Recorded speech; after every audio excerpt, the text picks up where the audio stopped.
I'm most concerned about creating employment as far as in the global context, because Europe is still not growing.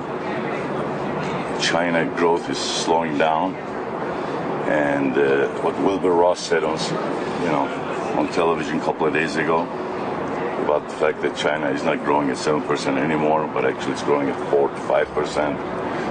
I mean, this is the most important issue right now. Turbulences that we've seen on the financial markets have to be watched very carefully. We've seen that the Chinese authorities have tried to stabilize the situation, but it is very difficult to go against the market. So this needs to be monitored.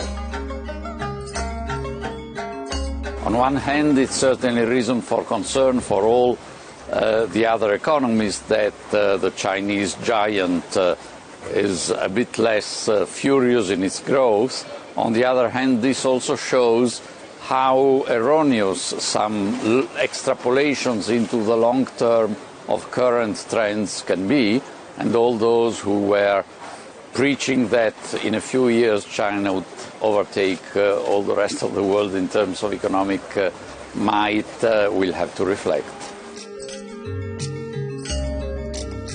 There's many factors at play. China is our biggest trading partner, but the United States is our third biggest trading partner, and we're seeing strong growth in the United States. Low energy prices help us on the one hand because we import a lot of oil. On the other hand, we export a lot of gas. So that's not necessarily helpful to our domestic gas prices. Australia has a diversified economy, much more diversified than people appreciate, and therefore we will be able to cope with whatever happens in China or more particularly in other parts of the world for so long as it's not a global-wide phenomenon.